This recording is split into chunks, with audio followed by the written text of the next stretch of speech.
Kang Asep ini beneran baru Ya, pertama kali boleh di dicek. podcast? Saya ini baru pertama kali podcast di sini. Boleh cek tuh yang suka podcast tempat lain yang siapapun pernah. Tapi saya tolak semua. Ini saya sebut aja paling gampang narkoba ya. Dulu kan sering itu mungkin ribuan kali 25 miliar jangan mati seumur hidup. Kalau mau kan aman seumur hidup aja. Itu jelas Tangerang itu banyak kan. Tuh. Terus masuk pusat. Di pusat tuh kan Delit yang sering Saksari Sabirin. Itu gubernur BI saya sebut loh. Bayang gubernur kena paling bankir-bankir ini takut kena. Oh itu lebih gede lagi. Saya hukum. Ya, terus bekas anak. Wah, pejabat-pejabat banyak lah gitu. Nah, jadi kan pulang. Ya kan kalau di atas kereta api kayak di pesawat apa namanya? Bagasi. Oh, kabin. Iya, kabin. Nah, saya ngerti kan yang suka garis-garis apa aluminium atau itu. Jadi kita dulu kita kan tahu. Pulang juga sama-sama saya naik angkot dia dijemput. Mungkin nyampe rumah diinget ada titipannya dia. Balik lagi. Untung pegawai kereta api baik tuh disimpan. Isinya duit. Bayangin itu dari tekniknya kan KPK saya ajarin di KPK juga. Nih hati-hati. Kalau sekarang ketemu kayak si kemarin ketangkap 60 miliar kampungan sekali. Makanya belajar sama saya nanti saya ajarin. Hakim itu baru jadi hakim kalau hakim Jakarta dulu, hakim Jakarta Pusat ya. Itu kalau belum hakim Jakarta belum hakim.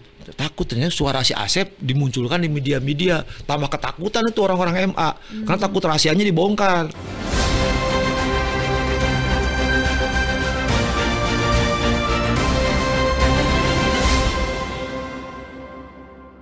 Halo teman-teman si paling kontroversi, ketemu lagi masih bersama aku Zilvia Iskandar. Dan kali ini eksklusif pertama kalinya di layar podcast kita kedatangan si paling-paling ini mah ya. Paling ngebacot. Kang Asep Iwan Iryawan, pakar hukum pidana yang dulu juga adalah seorang hakim. Kang Asep, kumaha atuh gitu. Kang Asep ini beneran baru pertama kali boleh di dicek. podcast? Saya ini baru pertama kali podcast di sini. Boleh cek tuh yang suka podcast tempat lain yang siapapun pernah. Tapi saya tolak semua. Kenapa tuh Kang? Ya males lah, ngapain juga saya bilang podcast itu apaan gitu. Kalau bisa di TV tuh podcast. Pokoknya udahlah nggak usah. So, cek boleh sekarang mau siapapun. Cek ini kan dibungkus. Si paling kontroversi. Ya karena pembawanya cantik. Lucu. Serius gua mau. Jadi dari hati loh, Ling. Aduh, yang cantik banyak atuh Kang. Tapi kan beribu pohon beringin, satu pohon kina. Beribu-ribu yang kuingin, hanya satu yang kucinta.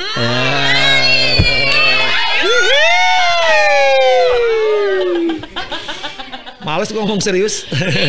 Mahasiswinya banyak digombalin. Ya itu. Gombalin Kang Asep lagi. Oke Kang. Ya. Pertama kita gini, kalau aku tuh memperkenalkan Kang Asep pasti selalu ada embel-embel mantan hakim, mantan hakim.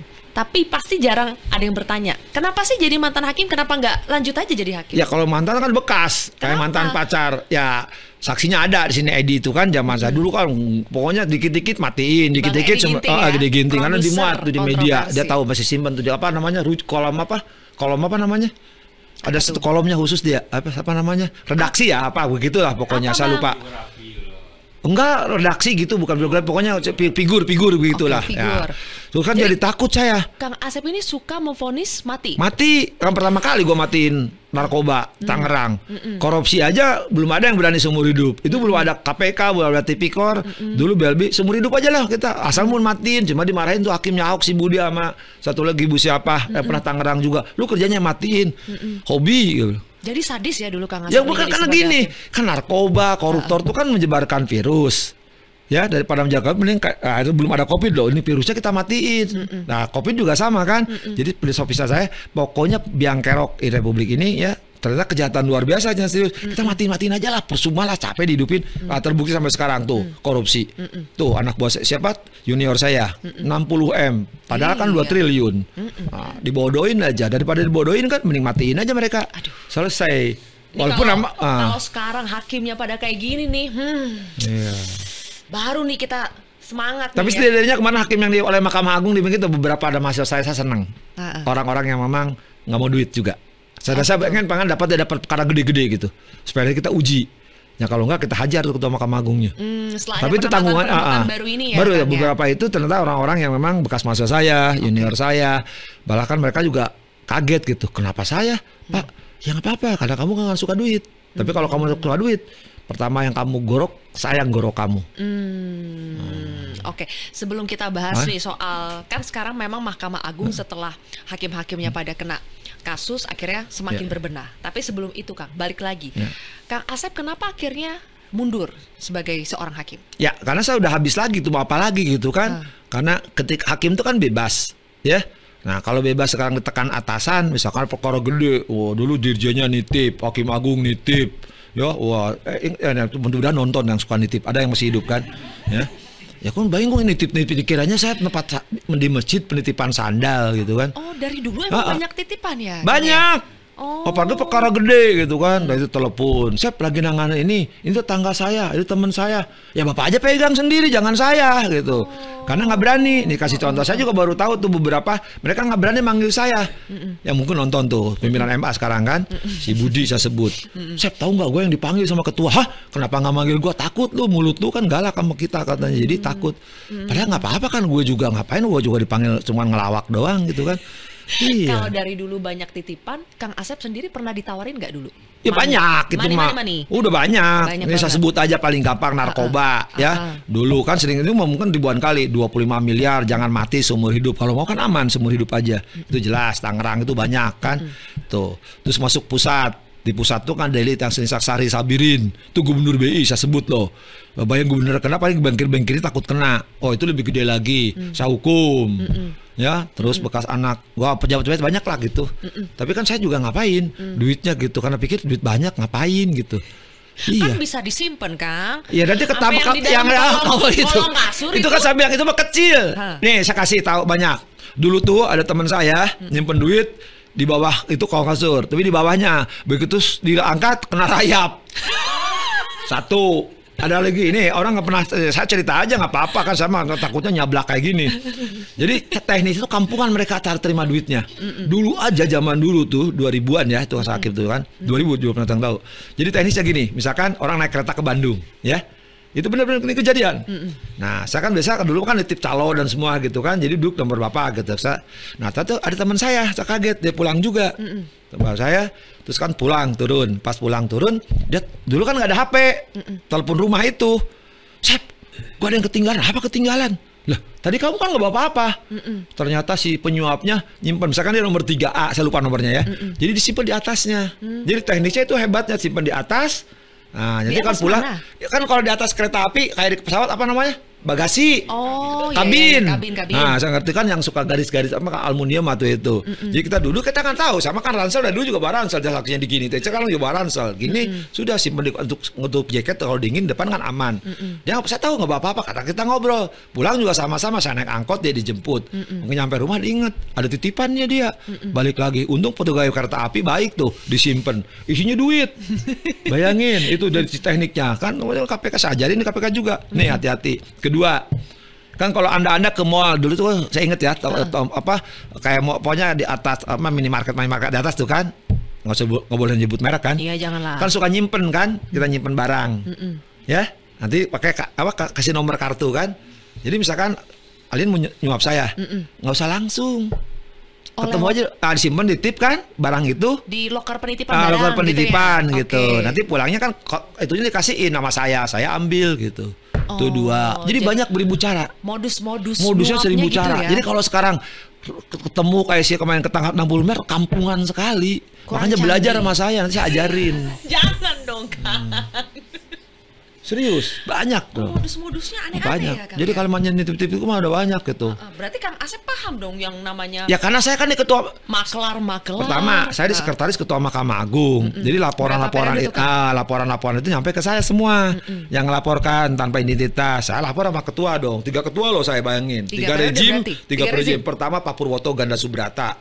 Jelek-jelek begini bukan asisten sekretaris ketua. Bayangin. Gue. Nah, tapi karena mereka kenapa mempertahankan saya? Karena mulut saya yang jelek. Iya, karena saya berani ngomong gitu kan Bapak. Jadi ketua juga untung dapat ini, jadi aman. Kalau yang lain kan main golop gini, ya pokoknya menjilat lah tuh anak buahnya. Kalau saya enggak, Pak Bapak salah Pak, nggak boleh nanti diprotes. Ingat tuh, yang dulu kan ketua ICW si Teten. Teten yang protes, oh bener Sep. Menurut kamu gimana? Teten Mas Tuki? Iya, tanya Teten tahu. Dulu kan ketua ICW yang takut si Teten. Sebetulnya SN mah baru kemarin sore itu kan. Jadi itu tahunnya 90-an. Udah tua juga ya saya. Nah, gitu. Itu 91 lah, 95 tepatnya, karena 91 saya di Hakim Agung, Bisi Minggueing, terus kemudian diperebutkan oleh pimpinan, kamu boleh turun. Saya masih muda itu, masih saya apa ya? Sekretaris Ketua MA. Sekretaris Asisten Ketua Mahkamah Agung. Ketua MA. Coba Purwoto, Ganda Subrata, cucunya Mas Hakim. Udah Suryono. Terakhir Sarwoto. Berarti sebenarnya strategis banget nih. Oh, bukan strategis, karena di situ yang ngatur semua kebijakan semua. Saya bikinkan sambutan. Penempatan hakim hanya persetujuan aja, karena itu urusan dirjen dulu, kementerian. Tapi lapor ketua. Nah, saya juga nggak ada urusan lah, udah urusan dia. Ternyata di situ ya, karena nggak berani mindahin saya, kan orang promosi mutasi kan store juga, Saji Sowan.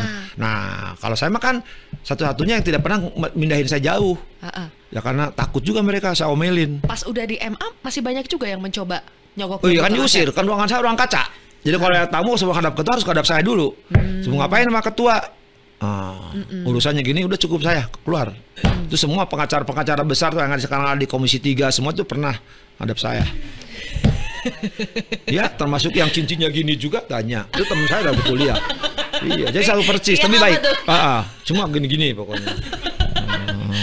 Terus abis dari sekretaris asisten ketua MA, saya ingat karena di Tangerang itu kan ke bandara banyak tuh penyusup narkoba dilepas-lepasin, dibebasin tuh. Nah, malah dulu ada dilaporin tuh sama Kapolri. Saya lupa mana Kapolrinya, pasti ingat, masih hidup tuh mana Kapolri. Nah, karena teman kuliah S3 saya. S3 ya, kalau saya betul S3 atau S2 saya lupa, pokoknya antara S2 S3. Marah-marah, suratnya kasar tuh. Kan pasti nyampe saya semua kata KMA. Loh, saya juga marsekal, Sep. Dia juga jenderal. Ya Pak, yang salah teman kita juga Pak, anak buah Bapak di Tangerang. Ya, kemudian sekjennya juga Pranowo, marsekal juga. Saya dipanggil, lu kan anak tentara, sudah beresin Tangerang. Matiin aja semua. Ya gue matiin, selesai urusan.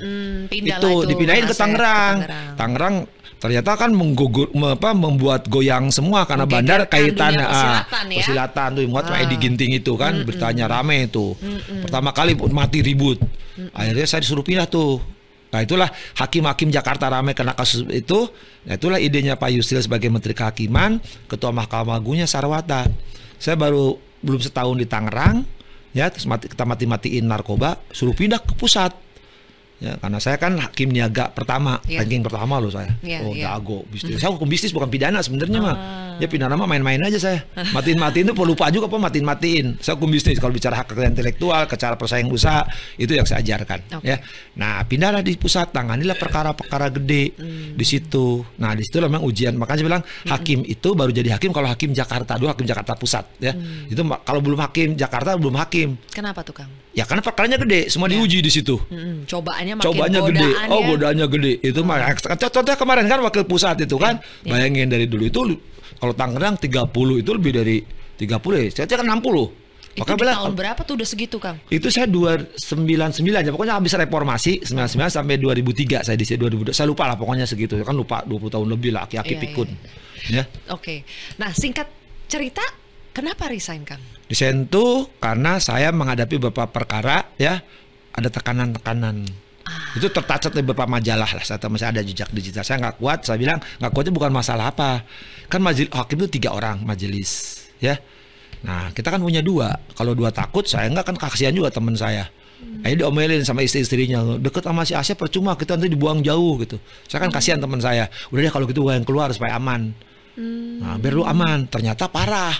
Gue dipanggil dulu masih seluruh mau TV kan. Sekarang kan tinggal metro kan. Muncul dari TV ke TV itu kan. Nah, takut ternyata suara si Asep dimunculkan di media-media. Tambah ketakutan itu orang-orang MA. Karena takut rahasianya dibongkar.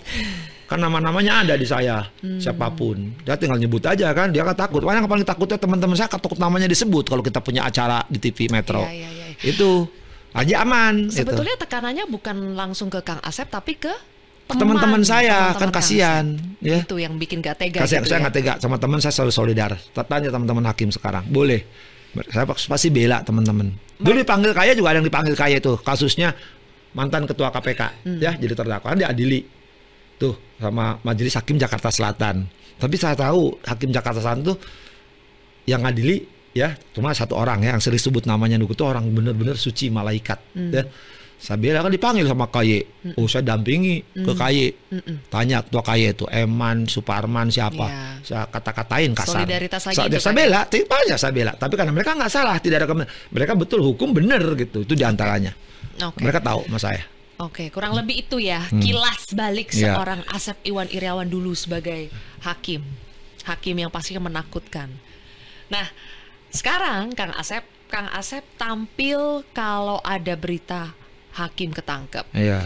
Ya kan? Itu Kang Asep selalu tampil dan selalu menceritakan kepada kami bagaimana modus para mafia peradilan itu, kemudian apa yang mereka tawarkan dan sebagainya, pintu masuknya lewat mana. Kang Asep berarti ketika melihat junior atau mungkin dulu teman seangkatan, ada gak teman seangkatan yang juga ditangkap akhirnya, modus-modus yang mereka lakukan itu Kang Asep masih tidak berubah dibandingkan yang dulu? Jadi ketika saya di Mahkamah Agung kan sambutan bikin isinya jangan maling gitu kan, kemudian saya hakim Tangerang, terus pernah di Bandung, di Pemalang, Jakarta Pusat, ya itu kan nggak jauh saya itu. Selalu saya cerita, saya juga bukan malaikat, tapi mereka masih bilang polanya sama kayak yang ketangkap itu, jangan dilakukan. Nah, tadi salah satu saya keluarkan tetap kasihan teman, kedua juga kan lama-lama kalau teman kena kan nggak enak juga kan, kasihan kan yang nanya Om Asep sih gimana tuh, anak kasihan juga saya. Nah itu udah diingatkan, itu polanya dari dulu sama, nggak berubah. Saya bilang, makanya kayak hafal, saya ceritain di media, ya. Coba, paling sederhana kan kuncinya dia bilang, kalau hakim katakanlah minta, nggak dikasih, nggak akan terjadi kok.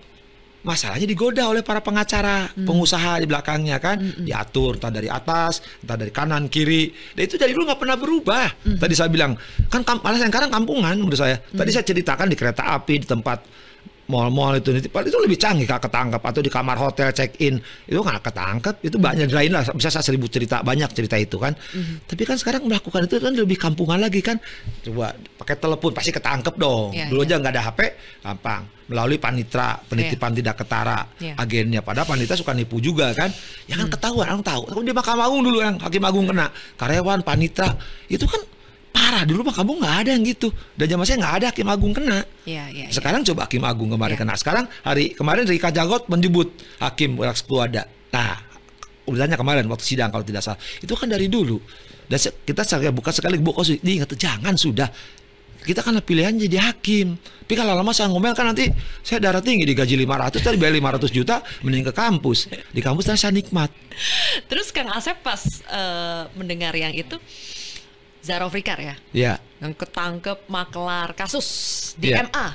Nih. Di rumahnya berapa? Hampir 1 T. Salah itu lebih. Lebih ya kan? Lebih saya berani bertaruh. Lebih saya berani katakan nih, kan dicatat jejak digital, nggak mungkin bohong. Kenapa Kang Asep bisa menduga lebih? Ya lebih. Sekarang kan dia itu bohong kalau dikatakan baru 10 tahun. Saya di situ tahun 90 dia ada pemain. Sering saya usir. Coba saya 2 kali ke Mahkamah Agung, ketemu lagi, janganlah, udah berhentilah. Sudah ibarat air tuh udah jangan tertumpah. Tapi teman-teman saya yang masih nggak mau hijrah, nggak mau tobat, ya kan semua nggak sih. Tuh buktinya nggak ketangkap, si Nuradi nggak ketangkap, si Richard, ya dulu tuh pakai standar itu, ada tuh hakim, mati hakimnya itu ya, tuh nggak ketangkap. Enggak lah, saya percayalah, apapun ajaran agama mengatakan, ya sesaat pasti ketahuan. Kata orang Sunda, emang kudu kanyawan, atau pepatah terasi itu kan ketahuan. Ya kayak sekarang aja aib saya itu bukan terbongkar, urusan wanita pasti. Astagfirullahaladzim. Harta tahta udah teruji, tapi kalau wanita insya Allah, saya harus jujur. Gimana lagi atuh, ya.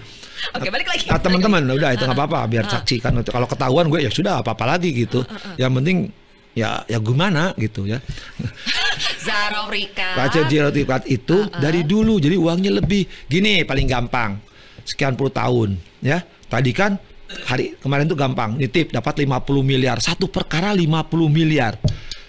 Hari kemarin, terus 20 berarti 70 dari satu perkara gula yang disebut sekarang itu kesaksian kemarin. Katakanlah ikutin dia 10 tahun, padahal tidak 10 tahun, tahun 90 udah main. Kali berapa? 70 kali 10 aja udah 7 berapa? Jadi kan tidak mungkin dong. Satu, saya tuh kenapa masuk fakultas hukum, matematiknya jeblok. Coba kalau matematiknya benar, saya masuk ekonomi. Orang goblok hukum aja, goblok matematik bisa ngitung. 71 perkara berarti dikali berapa kali puluh berapa? Tahun itu, iya. Pengen tahu setelah rakyat ketangkap, nanti saya kasih itunya, videonya. Mantan-mantan pimpinan langsung nggak bisa tidur itu. Ketar-ketir semua. Ketar-ketir. Yang buktinya salah satu disebut tuh hari ini kan. Nah, S itu mantan ketua muda Perdata. Kang, dari jaksa sampai ke hakim itu bisa tidak ya betul-betul membuktikan itu aliran dananya 1 triliun itu dari mana saja? Ya kan lucu. Kalau dia punya, katakan udah anggap 1 triliun atau hampir 1 triliun ya katanya. Terus ambil 1 kilo. Ya kan nggak mungkin dia terima duit kalau nggak ada orang lain. Baru kemarin terbuka dia konsultasi sama Hakim Agung. Ngapain perkara konsultasi? Wong dia nggak ada hubungan dengan apa-apa. Berarti kan sudah tahu dong. Terus ada nitip jalan tol aja bayar. Minimal ke Bandung aja 10.000, apalagi perkara. Nah, sebutnya 50 miliar sama 20 miliar disebut loh. Dia menyebar di media kemarin hari ini kan. Artinya apa? Ya nggak mungkin dia sendiri. Ada lain. Nah tinggal gampang. Loh, dia kan di Mahkamah Agung. Nggak mungkin mainnya di PN. Hanya baru Surabaya, Tanur kan. Nah, tadi dia kan konsultasi sama Hakim Agung. Katanya kan S itu. Ya berarti kan ada SS lain kan. Al-Quran itu kan tidak S, ada M, ada L. Instrumen yang dimiliki oleh penyidik sekarang bisa ya Kang untuk menelusuri semua itu. Karena hampir 1T dilakukan berpuluh tahun, mungkin dia sendiri aja udah lupa kali itu duit dari mana aja Kang. Ya minimal kan 5 perkara menarik yang kita pernah bahas gitu kan. Kita 2 tahun inilah atau tahun ini. Kenapa enggak gitu? Sekarang kan lebih canggih. Kejaksaan tuh sampai tahu kemarin kan teman-temannya Alin tuh yang media dapat. Masa dia nggak dapat yang gitu? Kan jejak-jejak ketahuan. Canggih loh kejaksaan. Cuman nah ini akan ditelusuri enggak gitu. Kita berharap itu dibuka semua. Karena kalau dibuka semua, minimal ada efek jerah pembelajaran. Toh yang dulu dikatakan tidak tertangkap, Nur Hadi udah ketangkap, Rika tertangkap, pengganti Kapok tuh pengganti si Nur Hadi si Hasbi. Itu juga belum diekspos si Hasbi, sekretaris itu kan, dengan penyanyi goyang-goyang itu sekamar pernah di Menteng gitu kan. Iya itu hakim agama loh bayarin, profesor. Kalau gue provokator. Coba, itu kan baru saya buka namanya. Makanya kalau saya ngomong gini takutnya gini nyablak. Itu ya Kang ya. Ngeri emang sih. Orang semua juga bilang janganlah di saya ngomong di TV lu nanti nyablak. Gue udah batasin cuma di Metro. TV lain gue berani gue bilang. Tapi Kang Asep, setahu Kang Asep, ini kan teman-teman Kang Asep nih. Sekarang bagaimana MA setelah kasus demi kasus terungkap? Upaya bersih-bersihnya gimana? Masih ada nggak yang kakap-kakap tuh di MA? Salah satu upaya memang kan dengan mengganti hakim kan terpengaruh. Bukan orang suka mengatakan pindah, enggak lah di daerah kan mana ada, paling ngasih durian kan ngasih banyak 60 miliar gitu kan. Itu salah satu hakim itu kan paling takut degradasi, diturunin ke wilayah. Karena kalau ke Jakarta bangga, dia tergoda tadi, gue aja hampir tergoda untuk keburu mundur kan. Nah salah satu itu. Kedua ya susah ya kalau dibuka di MA ya. Kasihan sama saya gitu. Tapi deg-degan dengan disebut S itu. Kan kalau di Mahkamah Agung, tahu di Mahkamah Agung di mana? Kan majelis, pasti minimal 3 orang. Ya nggak mungkin S sendiri. Kalau S sendiri bermain, misalkan ya S memang ikut campur nanti diperiksa oleh Kejaksaan Agung, kan berarti majelis ada yang lain. Kan terbukti si Gajalba, nah itu kan kaitannya semua, tapi kan tidak selesai. Nah artinya, saya meyakini itu ada. Gak mungkin pemain tunggal. Nggak ada, main ada. Ya? Justru yang banyak kejadian tuh justru ya kayak kemarin tuh Gajalba kan non karir. Jadi kaget gitu. Kalau kita kan udah teruji di bawah. Oh, main di hakim kelas 2 di Tangerang segini, pasarannya Jakarta Pusat segini. Ini tiba-tiba di Mahkamah Agung. Mahkamah Agung langsung tadi mainnya. Gitu. Red cardnya gede gitu taruhannya gitu. Itu udah ngerti lah. Makanya tadi kita kaitan tadi kan kalau mereka kena undang-undang perampasan aset kan tidak sesuai gaji hakim itu berapa. Nah, sebelum kita ngomong perampasan aset. Baru kita kelarin dulu nih yang soal hakim-hakim ini karena penasaran kan. Setiap kali ada hakim ketangkap, headline media itu wakil Tuhan ternyata bla bla bla gitu kan. Proses rekrutmen wakil Tuhan ini gimana sih Kang? Bukannya mereka ini adalah orang-orang terseleksi, panggilannya saja yang mulia gitu kan? Dulu tuh ya selalu katakan, saya masih ingat, tapi yang almarhum, saya sebut namanya, tapi nggak apa-apa ya karena baik ya. Ada dokter hukum pidana dari UI, sahabat saya Pak Rudi, disegani lah di kalangan UI. Saya, anak-anak gue nggak keterima, anak gue keterima, saya bilang, kampusnya berbeda kan? Terus kenapa ya? Salah. Situ anaknya mau anak hakim, kalau gua anak hakim semua. Jadi apa dinasti itu ada di kalangan hakim. Mulai berbenah, melibatkan pihak luar. Jadi coba aja ceknya gampang kok. Beberapa hakim itu ya, beberapa generasi itu bapaknya hakim. Oh, jadi ada titipan? Ya lah anak hakim kan saya punya mahasiswa bodoh-bodoh. Kok jadi hakim? Saya juga bingung. Kok bodoh kok jadi hakim? Hakim itu kan asasnya ius sura nopit. dianggap tahu hukum apa harus tahu. Harus. Kesiangan. Wah, berapa kali nggak lulus. Ternyata bisa tuh jadi hakim. Saya kaget. Kemarin juga sama tuh. Hari apa saya jadi saksi kawin tuh yang pengacaranya MBJ, MBG saya tuh MBJ taunya kan. Nah, jalan. Tol. Itu pengacara tuh si Dana. Itu maksud saya. Kawin kan saya saksinya. Saksinya di sana. Calon hakim kurang aja tuh. Ngakunya hakim. Oh, saya udah plototin kan.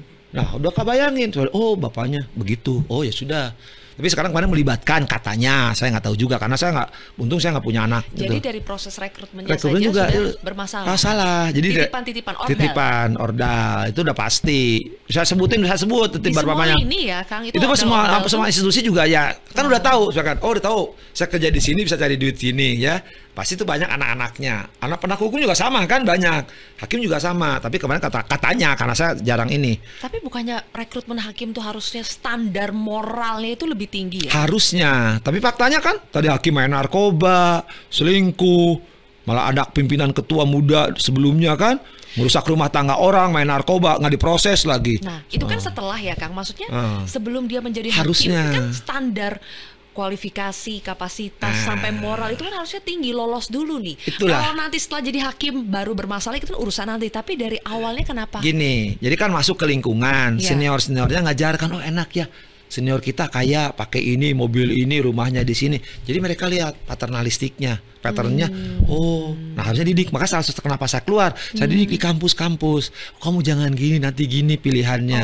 Salah satu, kalau saya tetap di situ, ya kasihan dong di kampus. Diajarinnya nggak bener gitu. Dan saya bersyukur beberapa pengacara, jaksa, hakim ya lulus walaupun hanya 1 semester berapa orang. Nah jadi lingkungan membentuk, membentuk seniornya misalkan gini, daerah itu yang paling gampang nyari duit, tilang.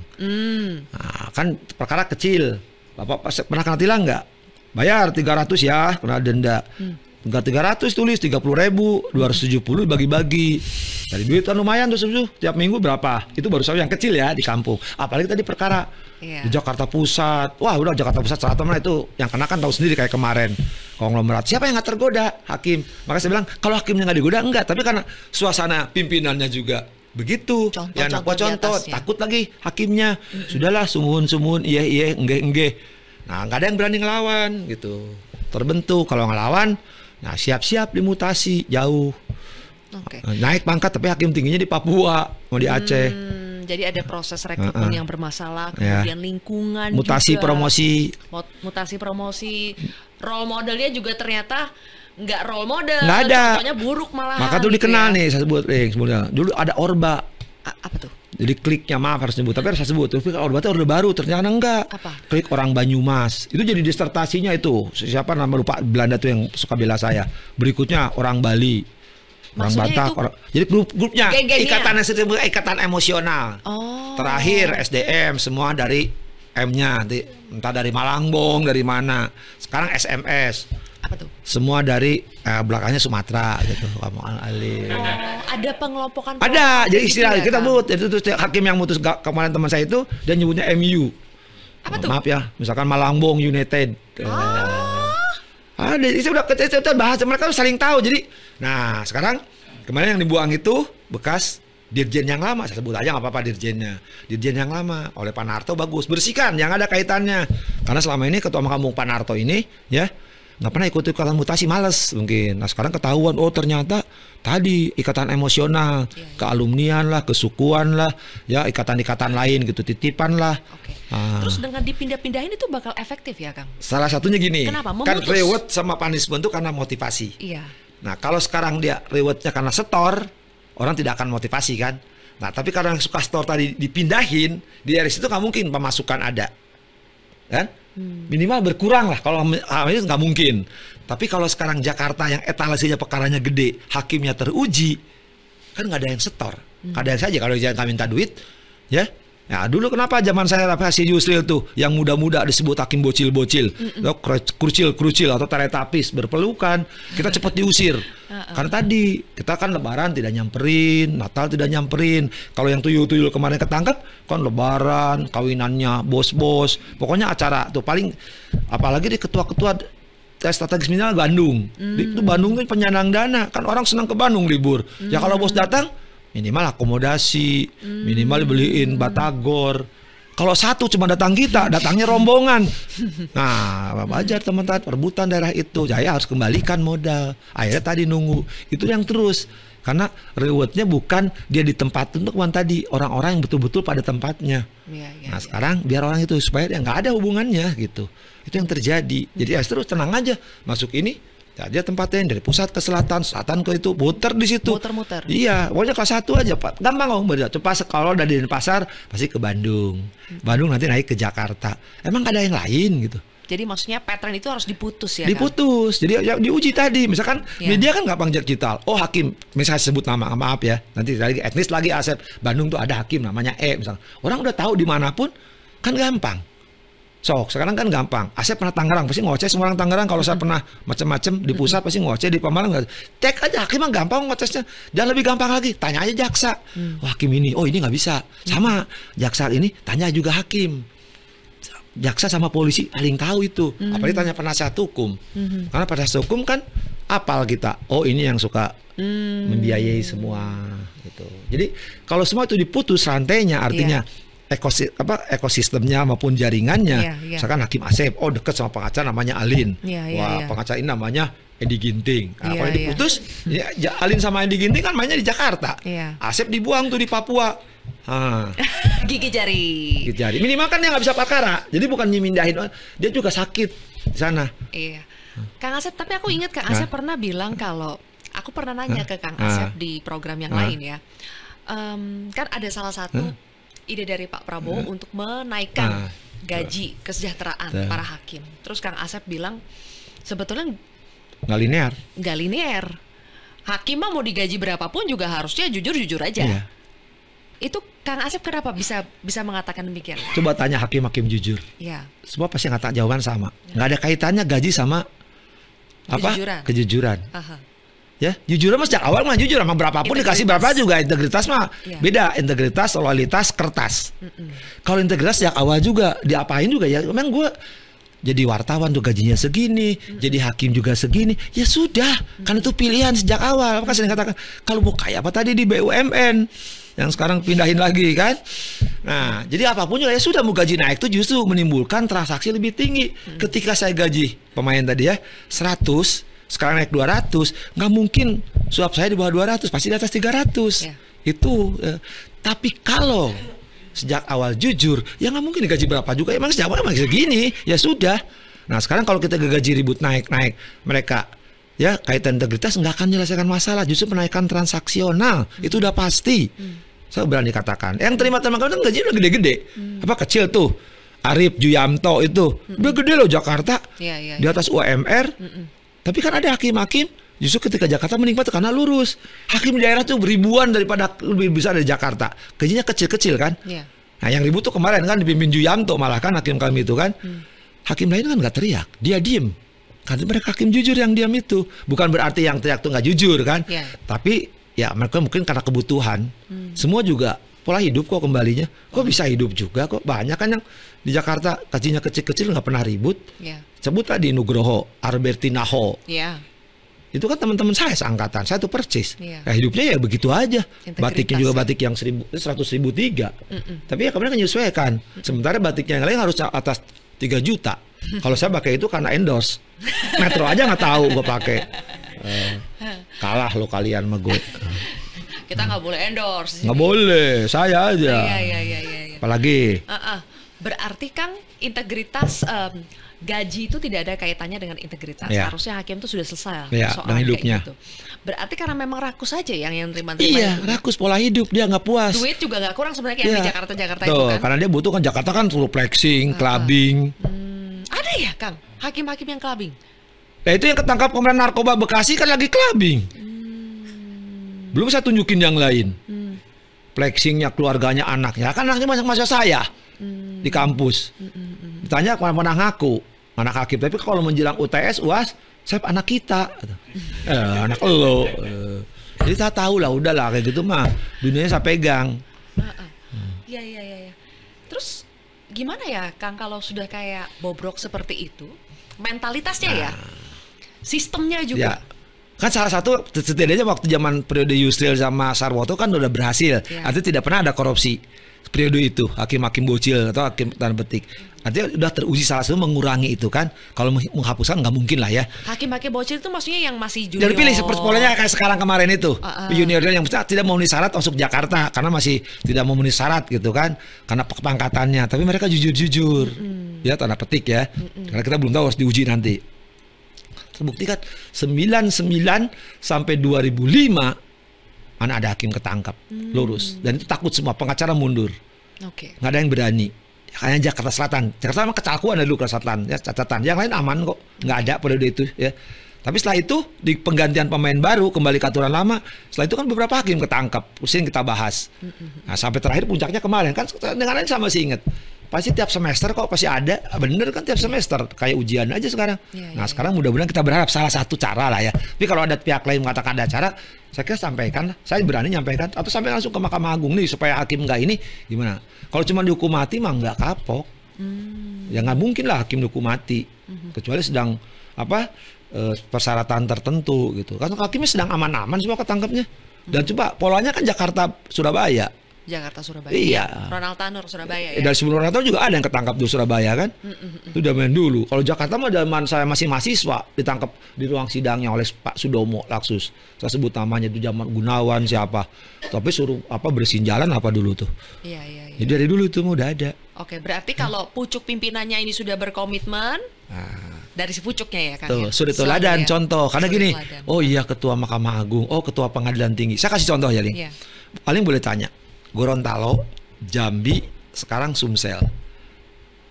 Nggak ada yang berani. Karena dipimpin oleh ketua Pengadilan Tinggi yang betul-betul orang tuh kalau disembelih itu bukan darah, getah. Boleh tanya. Ketika Gorontalo dipegang Nugroho, ya. Dan beberapa lain sebenarnya ada ya. Contoh aja paling gampang supaya data gampang ya. Jambi, sekarang Sumatera Selatan, tahu semua pengacara, semua jaksa, nggak ada yang berani. Orang gila itu satu. Gilanya gila bener. Nggak ada yang berani karena contoh suri teladan kan tidak perlu setor lebaran, tidak perlu ngasih anaknya kawin sesuatu ke ibunya oleh-oleh karena ibunya nggak pernah ikut campur, ibunya ya guru atau ibu rumah tangga biasa. Coba kalau seluruh Indonesia semua kayak gitu. Nah gimana tuh Kang membentuk? Ya tinggal ketua Mahkamah Agung cari para ketua Pengadilan Tinggi. Saya udah berkali-kali. Nah sekarang pengennya udah. Nanti saya berharap tuh ketua-ketua Pengadilan Tinggi itu Jakarta ya, Jawa Barat, Jawa Tengah malah kecil lah perkara perkara apa namanya kalau Jawa Tengah tuh bandeng sama apa namanya ikan bandeng. Bandeng itu tanpa lunak gitu kan, jadi nggak ada. Jawa Tengah ada yang gede lah. Jawa Timur saya kasih tahu Medan tuh harus ya, Medan tuh harus dipetakan wilayah-wilayah rawan ya. Jakarta ya itu dulu benahin. Jawa Timur Makassar, udah itu dulu, nanti baru setelah itu kan tentang narkoba Riau. Baru ngikut nih Sumsel, Lampung, ya. Nanti ke Sulawesi, itu yang tambang itu, Sulawesi Tenggara. Hati-hati jangan salah juga Pengadilan Tinggi di Jayapura, karena kan hutan dan semua mafia itu banyak. Kalau Pengadilan Tegas aman kok. Tapi yang sekarang paling gampang Jakarta dulu lah, karena sering kejadian Jakarta juga beritanya juga Jakarta, Surabaya gitu. Itu aja dulu lah, yang lain mah gampang ngikutin. Kalau itu benar ngikutin otomatis. Ya kayak gini lah, maaf ya, bukan karena saya orang Jawa Barat. Kalau gubernurnya KDM, mudah-mudahan kayak Gubernur Deddy Mulyadi. Bukan kampanye ya, Ded. Bukan endorse ya? Tinggal ikutin, bukan endorse. Enggak, gua nggak kenal, nggak berteman juga. Oke. Kang, sebelum kita pindah topik yang soal RUU perampasan Asep.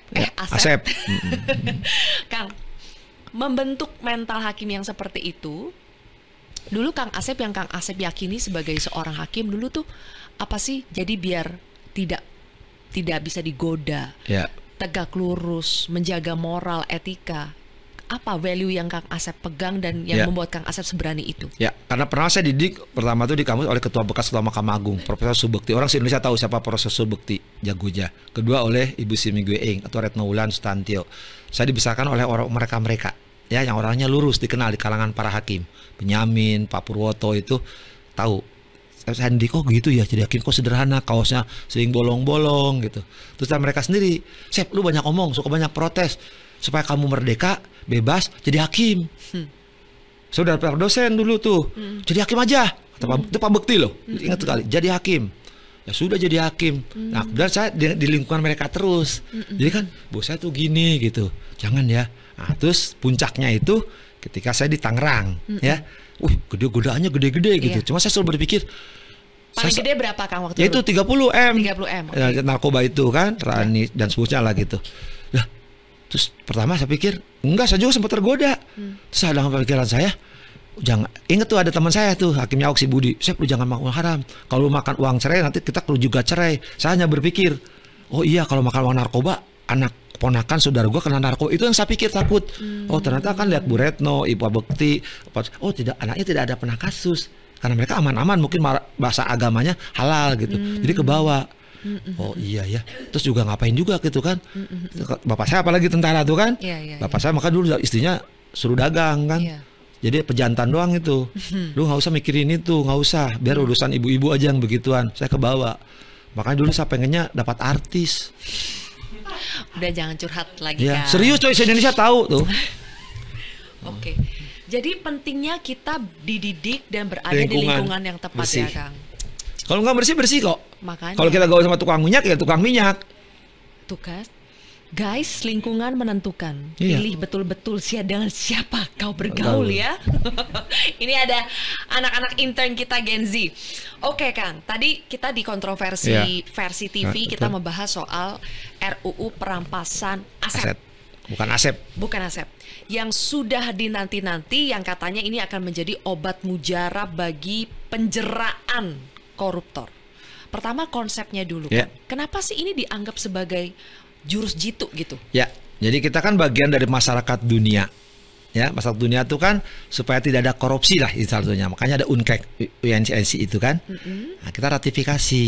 Kita harus ikut dong. Dulu awal-awal kita punya KPK. Oh, dengan gebyok kita dukung semua kan, berita juga ramai KPK. Udah bagus kan? Nah, salah satu poin yang penting itu adalah tadi memiskinkan. Orang paling takut dimiskin dan kita juga nggak mau miskin kan? Nah, walaupun miskin suka belagu kaya juga kan? Nah, itu kuncinya cuma di situ. Memiskinkan para koruptor. Itu konsep besarnya ya. Konsep besarnya dimiskinkan. Udah, kalau hukuman mah nggak ngaruh. Miskinkan aja, takut kalau dimiskin. Kalau dimasukkan tahanan mau berapa juga. Kita belajar Setia Novanto, bayar aja kepala LP, selesai, diskon remisi. Tapi kalau dimiskinkan, mau hidup apa besok? Nggak bisa beli lotek, nggak bisa beli karedok. Selesai. Nah, makanya kan itu bagian masyarakat dunia kita harus punya. Nah, kebetulan yang awal itu yang nyusun itu bapak saya, guru saya namanya Ramlan. Ya, Jaksa Agung Muda Tindak Pidana Umum dan Khusus. Dia yang bikin konsep itu di BPHN, naskah akademisnya. Masih ada, buka lah so, kalau nggak percaya. Ya, saya kan tuh anaknya masih ngikutin dong. Ya, nih supaya dirampas nih aset nih, supaya dimiskinkan malu. Bapakmu kalau miskin juga pasti kamu malu. Oh iya ya, kalau bapak miskin kita masa nggak pakai baju. Nah, jadi cara itu memiskinkannya tuh gimana? Ya kan? Tadi dirampas asetnya. Meskipun belum ada bukti bahwa ini itulah hasil konsep. Korupsi. Karena tadi kan gini yang paling gampang sederhana. Kan ada kalau dulu di pasal 5 itu ya ada yang bisa diambil tuh itu ya. Tapi yang paling gampang gini. Misalkan gini, masa Asep gaji dosen? Ya pakai pakaiannya bermerek, ini bermerek, jalan-jalan branded lah gitu. Oh, kan tidak sesuai profilnya. Apalagi tetangga bisik-bisik semua. Dia mah punya profesi lain. Nah tadi kan misalkan, oh dia mah suka itu ya korupsi misalkan. Korupsi gampang. Korupsi di kampus itu kan jualan buku. Apalagi di pemerintahan gampang, jual perkara kayak kemarin. Ambil. Nanti dia gampang caranya. Kalau diambil, ya dikuasai, ya diambil alih. Nah, kalau dia tidak merasakan tinggal ngebuktikan. Pembuktian terbalik itu ya? Nah, itulah sudah terbalik. Saya memang dulu jualan surabi, sekarang jualan segala macam. Tapi kan bukti pembelian ada. Itu kan wilayah perdata, perikatan semua tercatat di Tokopedia, Shopee, Lazada. Lama-lama Sophia Lajuba ini. Iya. Kan ya. Jadi dia, jadi itu ada. Ya, Kang, misalnya sederhananya gitu ya, Kang. Misalnya ada yang diduga korupsi, terus dia punya harta banyak. Semua harta itu bakal disita dulu, Kang. Iya. Diambil alih. Dia semuanya diblokir nih. Malah diambil alih, diblokir, dikuasai sama negara. Tanpa tahu itu hasil korupsi atau bukan. Gak ada urusan. Kan kalau nggak berbuat, tenang aja, silakan ambil. Besok kan di pengadilan. Abis gitu. Pada saat di pengadilan dia bisa membuktikan yang ini bukan, ini buktinya gitu. Selesai kan? Kan kalau harta itu kan Emang yang barang sekarang tetap. tuh hukum yang sekarang, undang-undang yang sekarang tidak seperti itu? Nggak ada. Nggak ada. Kan barang bukti juga nggak jelas tadi saya bilang, yang Ricardo Jarot, belum yang lain-lain. Loh, selama ini yang kita lihat penyitaan itu apa? Ya Kang? makanya kita pertanyaan Bedanya kemana? apa? Satu, ke kemana? Nggak jelas kan? Kedua, malah lebih lucu lagi, banyak putusan Mahkamah Agung ya yang perkaranya menarik dulu dimuat di media, ya dikembalikan barang bukti ke terdakwa. Kan gila. Bayangin yang sudah diputus BHT aja barang bukti dikembalikan ke terdakwa. Apa nggak enak? Mending kita diproses, dok, tenang aja. Yang penting barang balik. Coba kalau barang balik nangis dia, ya barangnya dikumpulin, setor aja untuk dapat remisi, dapat semua itu di luar pembebasan bersyarat, selesai kan? Tapi apa yang bisa menjamin ketika RUU perampasan aset itu disahkan, Kang, tidak ada lagi praktik yang tadi udah dirampas, nego-nego di belakang terus bisa dibalikin. Emangnya nggak bisa? Kalau sekarang udah ada undang-undangnya, Ya. setidak-tidaknya ya udah ada aturan main itu. Ya. Jadi kalau kejadi ya kita memang betul tadi yang pihak lain suka mengatakan nanti ada nakal, barang bukti dan sebagainya. Ya, daripada nggak ada. Nah, tinggal tadi kembali ke penegak hukumnya tadi, lingkungannya. Nanti kalau yang ngerampasnya itu maka nanti dibutuh ada lembaga ngerampasnya. Jadi bukan APH, ada lembaga yang ngerampas. Khusus, Kang. Ada. Tadi kan cara itu banyak yang ngomong nggak pernah baca RUU-nya. Mereka itu. Ya, maka saya bilang tanya bapak saya yang udah mati itu. 84 Gimana pasal. nanyanya, Kang? Ya kan, karena kan di media sosial ada tinggal buka RU naskah akademis kenapa lahir pasal 1, pasal 2. Maksudnya suruh nanya ke yang ini. Enggak, artinya kan mereka yang sering Iya, tanya iya, mereka. iya. Mereka suruh bikin anggota DPR, saya sebut aja DPR. Kan kadang tinggal DPR kata Yusril. Iya, iya, Ya. iya. Terus kata si Bacul kata tunggu. Berarti udah DPR inisiatif. Nah, berarti kan mereka dimnya udah ada daftar isian masalah. Iya. Berarti kan lahirnya pasal 1, 2, 3. Sederhana lah satu. Apa arti aset? Diambil alih tuh tadi sederhananya diambil, mau pidana nggak pidana ambil. Ambil dulu. Tuh. Apa yang bisa diambil? Dah, ambil aja sudah semua, ya. Anggap aja semua, ya. Semua. Kan ada caranya tadi, ya. Nanti ketika pihaknya keberatan atau lebih atau kurang, sampaikan di pengadilan. Bila saya katakan dibikin acaranya cepat kayak tilang. Jadi jangan nunggu begitu rampes besok sidang ketua pengadilan. Dari RU yang sedang saya bikin acara perdata ya bisnis ya, itu ada cara cepat sama singkat. Jadi kita langsung hari itu bisa sidang. Jadi jangan nunggu berapa lama gitu, supaya nanti barangnya nggak kelihatan hilang. Jadi begitu misalkan saya dirampas, apa yang nyitanya? Siapa tahu kan ada barang istrinya atau punya Iya, siapanya, nanti kalau kan hari itu kan pasti disimpan. Tadi saya bilang kan di Lajada Sophia itu kan ada catatannya, tunjukkan. Oke. Nah ini, apalagi tanah. Ya. Sertifikat ada kan? Ini Ya. sertifikatnya, mobil BPKB-nya. Dari tahun berapa? Tahun berapa? Sementara korupsinya diduga di tahun sekian Ya, kan? istri saya jualan kue, Oh. batagor misalkan, amekuk, apalagi lah namanya. Kan petugas langsung putus. Iya nggak boleh main sembarang kita kembalikan. Ya kalau di Bandung namanya amekuk gitu. Apaan sih, Nggak amekuk? punya kue-kue begitulah, kue-kue artis. Nggak penting. Nggak penting. Oke, pokoknya ada cara merampasnya, ada cara menyidangkannya, dan ada lembaga khusus untuk merampas itu ya, Kang? Ada di RUU 84 pasal itu. Kan tuh kalau sekarang berubah ya, yang dulu Iya, yang iya, Bapak saya buat itu Pak Ramlan itu 84 pasal.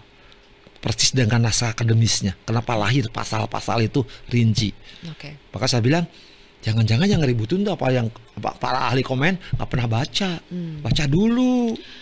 Terus kalau memang seperti kata Presiden Prabowo bahwa kita harus memerangi korupsi, dan pada saat Hari Buruh itu Pak Prabowo sudah bilang mendukung pengesahan RUU perampasan aset. Kalau kita lihat kan perkembangannya beberapa hari di DPR, malahan Ketua DPR Puan Maharani bilang, oke, nanti kita bahas RUU perampasan aset setelah RUU KUHP. Kenapa, Kang? Emangnya harus KUHP dulu ya? Nah, tapi maaf saya bahasa sederhana ya. Hukum acara itu perintah Undang-Undang Dasar loh, 24A ayat 5. Hukum acara dengan undang-undang. Bahasa Belandanya by the way tersendiri. Artinya kalau nggak diproses itu KUHP tersendiri. Perampasan aset juga tersendiri. Ya. Contoh KUHP sama tipikor, pencucian uang, tindak pidana ekonomi berbeda kan? Nah, kalau sekarang ngapain nunggu ini? Wong ini mereka tuh prosesnya lain sama ini, ya penyidik apa ada di KUHP. Nah sekarang kalau tahu ini ada kaitan, ya satuin aja ke situ. Ngapain ditunggu? Gabungin aja kan? Misalnya gini, baju, kayaknya nunggu lengannya tambahin. Ya ngapain nunggu? Ini dijahit duluan, lengannya belakangan. Satuin aja. Itu bahasa hukumnya dikodifikasi, disatukan, diunifikasi. Contoh paling gampang dulu loh, politik hukum pemerintah. Kan saya tentang berkali-kali. KUHP itu harusnya pidana umum, tapi buktinya di situ ada narkotika ada, korupsi ada. Masuk semua ke KUHP dimasukin. ya? Nah, konsisten dong. Dulu masukin, kenapa sekarang harus nunggu masukin? Masalahnya lebih parah lagi. Coba KUHP dulu atau perampasan aset terakhir itu yang masuk. Nah, kalau misalkan KUHP dulu, ya kenapa kan dimasukin? Atau sebaliknya, kalau pelaksanaan masuk dulu, ya karena dia sekarang tahu nunggu, berarti ada perikatan, titik taut, titik sama, ya, titik taut primer, sekunder istilah hukumnya. Ya kenapa nggak disatukan? Nah sekarang kenapa nunggu gitu? Dan itu udah bertahun-tahun.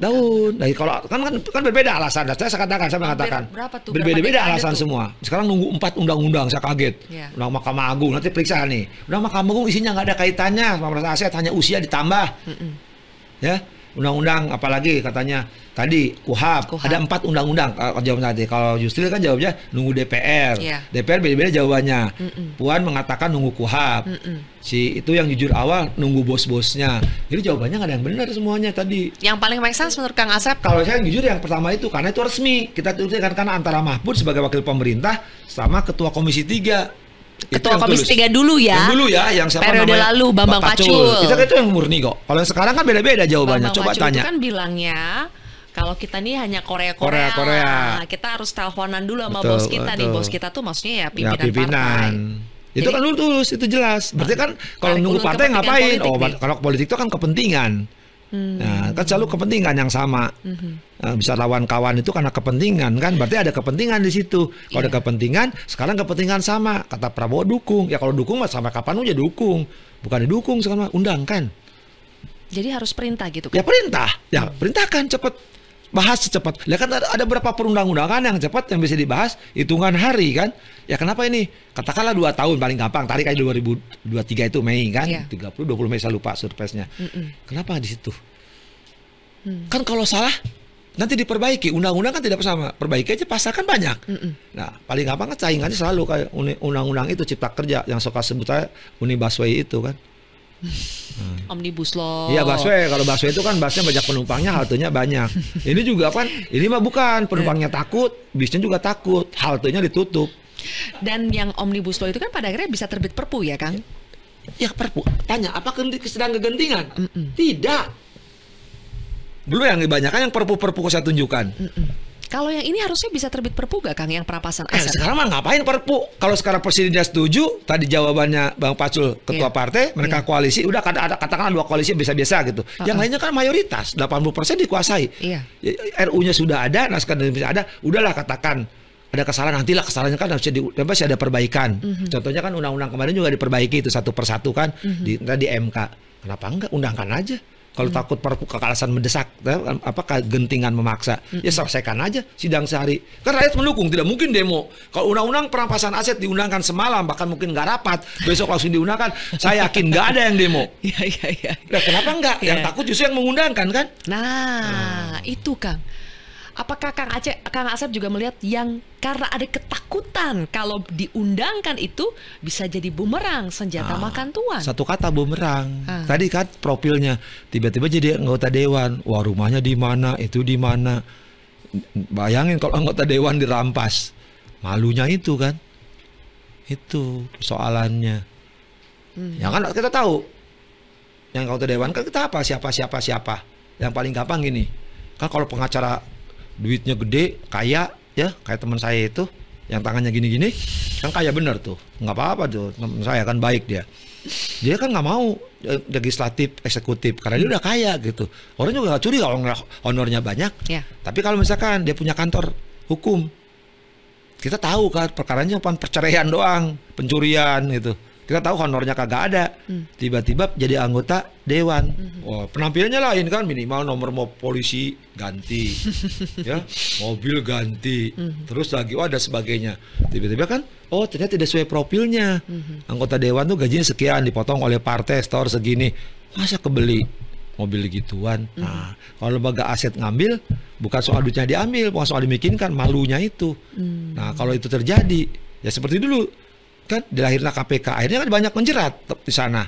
Mereka tidak mau terulang masalah itu. Jadi kalau sekarang bahasa menunggu KUHP lah, bukan kegentingan memaksa lah, itu buying time.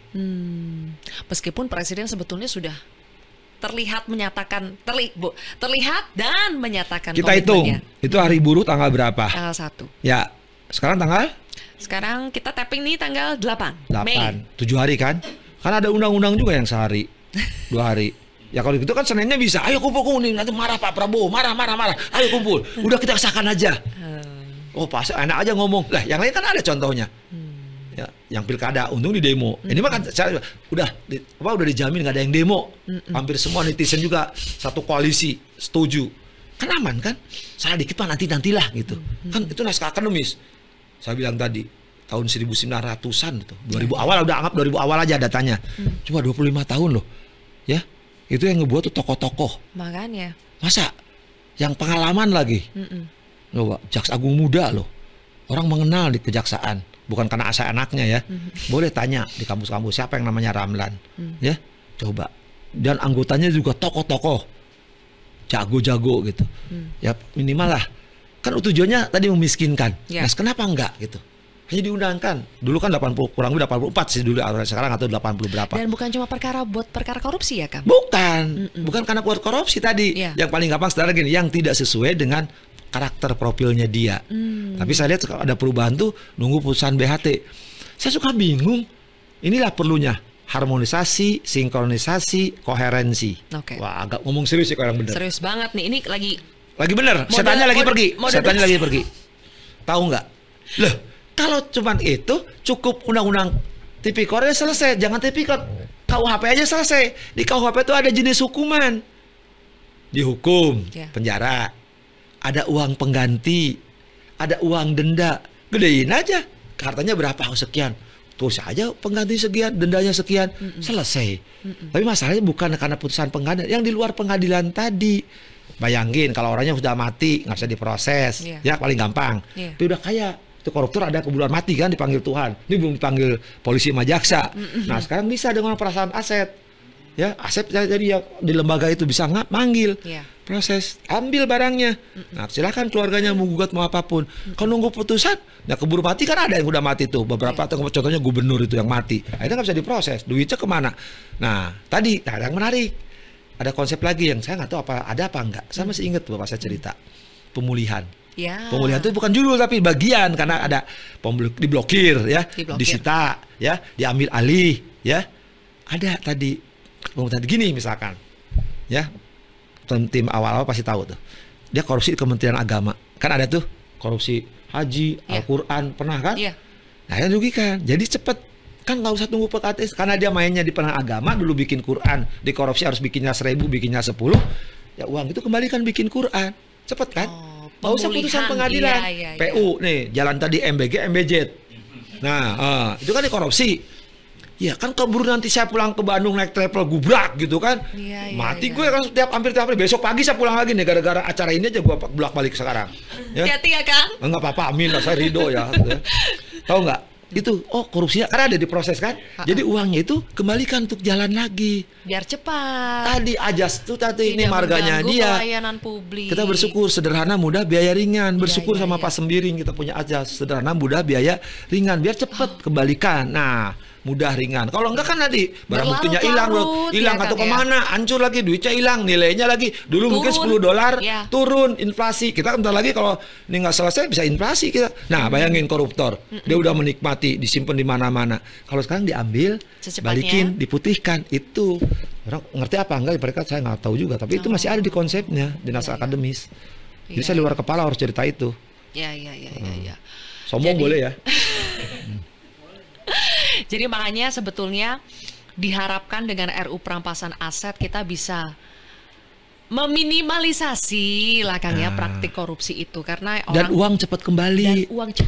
Konsepnya juga adalah secepat mungkin ada pemulihan terhadap keuangan negara yang sudah diambil, yang sudah dirampok oleh koruptor ini, biar tidak berlarut-larut juga prosesnya. Oke, jadi ternyata seperti itu ya. Mudah-mudahan ini bisa didengar nanti, terutama bagi sekarang sepertinya bolanya itu ada di DPR.